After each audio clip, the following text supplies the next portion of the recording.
Hi friends, ഞാൻ ശ്രീഷ്മ. നവരാത്രിയുടെ 7ാം ദിവസം ദുർഗാദേവിയെ നമ്മൾ കാളരാത്രി ദേവിയുടെ രൂപത്തിലാണ് പൂജിക്കുന്നത്. ദുർഗാദേവിയുടെ ഏറ്റവും രൗദ്രമായ രൂപമാണ് കാളരാത്രിയുടേത്.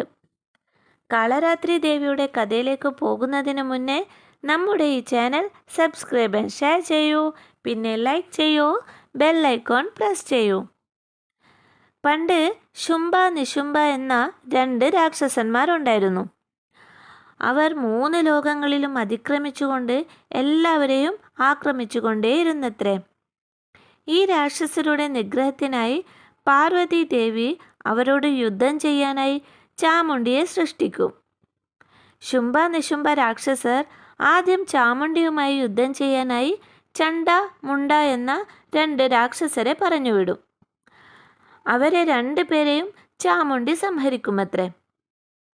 അത് കഴിഞ്ഞ് ശുംഭ നിശുംഭ രാക്ഷസർ രക്തബീജാസുര എന്ന പിന്നെ ഒരു രാക്ഷസനെ യുദ്ധത്തിനായി പറഞ്ഞേക്കും. അവനാണെങ്കിൽ ഒരു പ്രത്യേക വരവും കിട്ടിയിരുന്നു. ഓരോ തവണയും അവൻ്റെ രക്തം ഭൂമിയിലേക്ക് വീഴുമ്പോഴും ഓരോ തുള്ളി രക്തത്തിൽ നിന്നും ആയിരക്കണക്കിന് രക്തബീജാസുരന്മാർ പിന്നെയും ജനിക്കുമത്രേ. അവനെ സംഹരിക്കാൻ വേണ്ടി ചാമുണ്ടി ദേവിക്ക് വളരെ കഷ്ടമാകുമത്രേ. അങ്ങനെ ദുർഗാദേവി കാളിയെ സൃഷ്ടിക്കും. കാളി എന്തു ചെയ്തെന്നോ, ഓരോ തവണയും രക്തബീജാസുരൻ്റെ രക്തം നിലത്ത് വീഴുമ്പോഴും ദേവി തൻ്റെ നാവ് നീട്ടിക്കൊണ്ട് ഭൂമിയിൽ വീഴുന്നതിനു മുന്നേ ആ രക്തം സ്വയം കുടിക്കുമത്രേ. അങ്ങനെ ചാമുണ്ടിയും കാളിയും ചേർന്ന് രക്തബീജാസുരനെയും അത് കഴിഞ്ഞ് ശുംഭ നിശുംഭനെയും സംഹരിക്കുമത്രേ.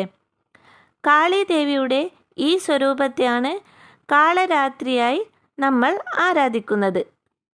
നവരാത്രിയുടെ 7ാം ദിവസത്തെ നിറം ചാരനിറമാണ്. ഇത് വെല്ലുവിളികളെ നേരിടാനുള്ള ശക്തിയെയും വിശാലമായ മനസ്സിനെയുമൊക്കെയാണ് പ്രതിനിധീകരിക്കുന്നത്.